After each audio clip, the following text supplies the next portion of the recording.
You're listening to Executive Leaders Radio. This is your host, Herb Cohen, and we'd like to introduce Dr. Nathaniel Williams, President and CEO of HumanWorks Affiliates. Dr. Williams, what is HumanWorks Affiliates? What are you guys doing? It's a group of human service agencies, primarily supporting foster children and adults with intellectual disabilities, and about 50 group homes spanning about 175 miles on the eastern side of Pennsylvania.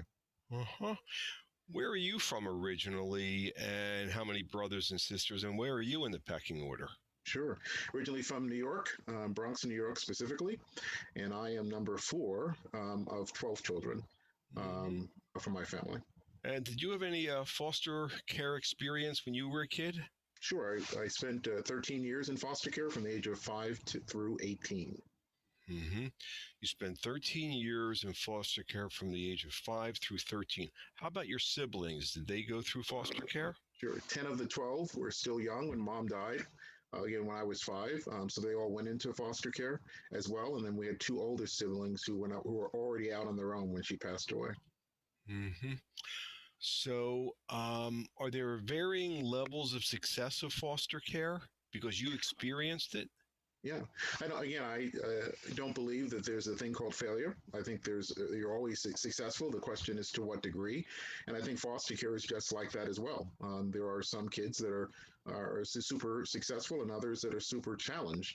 But again, they're enjoying a certain degree of success. The question is, what does that look like? And we, as a system, need to do better for a lot of the kids in foster care.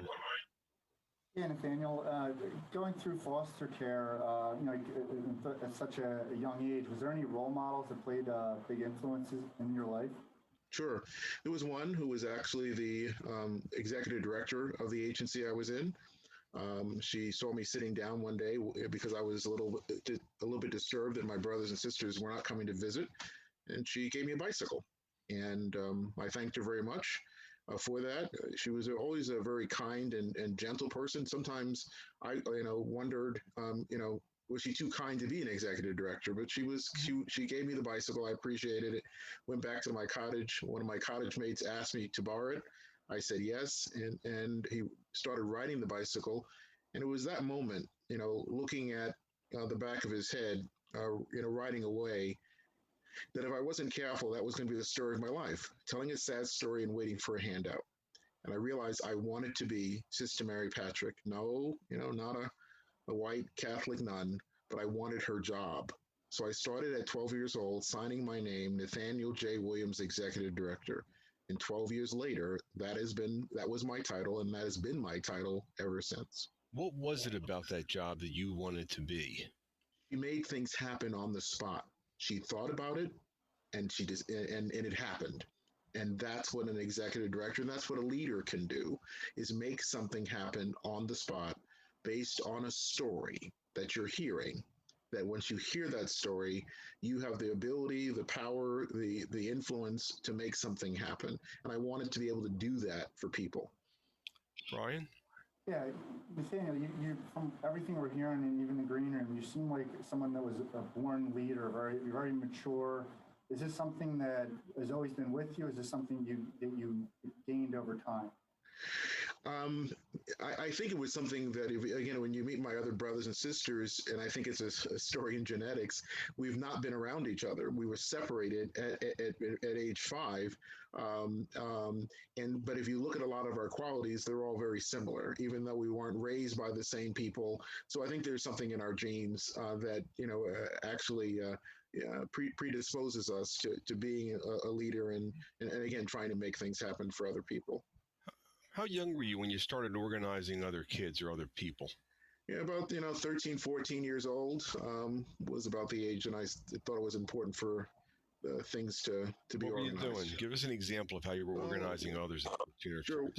One example in my cottage, people were coming in and out of the cottage all the time, and we didn't know who was in there. And so I decided, hey, I'm going to post a sign that says, when you come into the cottage, you need to see the staff.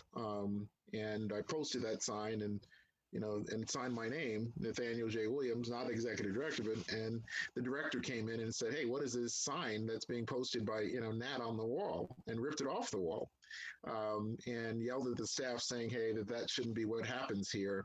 That the adult should be in charge. But again, my tendencies always were, if I saw something wrong, I didn't just talk about it. I tried to do something about it. Mm-hmm. Brian? Yeah, Nathaniel, any subjects from 8 to 14 at school that you took a liking to? Well, I think the study of history. I think the language. I think that words are so important, and understanding where they come from and what they mean. And I've tried to expand the definition of words and not consider it so rigid. But I think that those two subjects of history and English were really subjects that I enjoyed. Math, science, not so much. Mm-hmm. So you're the executive director of President and CEO of Human Works Affiliates. And this organization, how many employees? Give me some statistics. How large or small is the team, the budget, et cetera, et cetera? Sure. We've been in operation since 1993. There are about 350 employees, a budget of about $25 million. Mm-hmm. How long have you been with the organization? Since 1993. Did you start the organization? Correct. I'm the founder. And you've built a $25 million organization with 300 people? Correct. Talk about some organizing abilities. Why don't you go to work in the for-profit world and make a lot of money in corporate America? I'm 56. Maybe that's in the future one day. But my feeling is that I was given a circumstance, and I think we're put into a circumstance because I believe our higher power believes we can do something about it. So my feeling was to immerse myself in a circumstance I knew so much better than anybody else. And I think it's important that when you know something, you do something. And so, I've had opportunities to do other things, but this has always felt right to stay focused on human services and social services and people.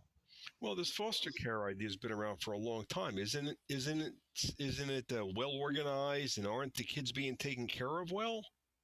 Well, I mean, you heard a story last week about a young girl who got into an argument in a foster home, and that young girl ran into the police, and it ended in her demise. So there's still a lot of work to be done. Children belong with families, and families need to be strengthened and supported. And one of the things that Herb and Brian that I recently came up with was what I think are the universal 4Ms. That when you look at a person and they're successful, it's there. And when you look at a person and something went wrong, it's there. So to figure out what to do, it's not complicated. And those 4Ms, Brian and Herb are, one is that people have a map. I told you about my story. I had a map. Second is mental health and wellness. That because I had a map, that helped me to stay mentally stable and focus on my wellness. Third, mediation. When I have a problem, I know where to go to solve that problem. And last but not least is mentorship. You look at the successful leaders that are on your show, they have those 4 things. You look at that young girl who ran into that circumstance with that police, she didn't have the good version of those 4 things. That's why I call it universal. And on the other side, to fix this, we need to help people with maps.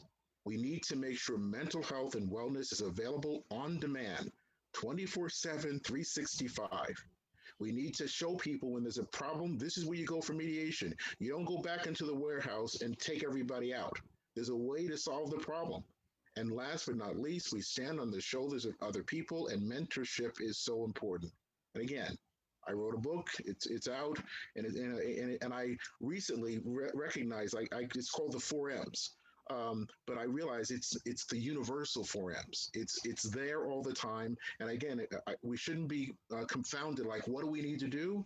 I believe that's what we always need to do. And it's not one is more important than the other, because when you have a good mentor, and I'm sure you see this in the work you, Brian and Herb, you do, a person tells you about a good mentor, they're going to tell you that mentor showed a mediation that helped them with mental health and wellness and gave them a map. So if you have one, you're going to have the other ones in tow. They may just not be obviously clear, but again, I just think those 4 things are crucially important. Yeah, it certainly sounds to me like you've made a science out of the art of understanding who people are and what we need. It sounds like me like you're built for your gig. What's the website address of this organization and its Human Works Affiliates? And that's what it is. It's humanworksaffiliates.com. That's the website. Speaking with Dr. Nathaniel Williams, President and CEO of HumanWorks Affiliates here on Executive Leaders Radio. Don't forget to visit our website. It's executiveleadersradio.com. To learn more about our executive leaders, it's executiveleadersradio.com. To learn more about our executive leaders, please stay tuned. We'll be back in a moment right after this quick break. Recognize your deserving business advisors on our nation's leading Business with Heart radio show, Executive Leaders Radio. Yes, you can recognize your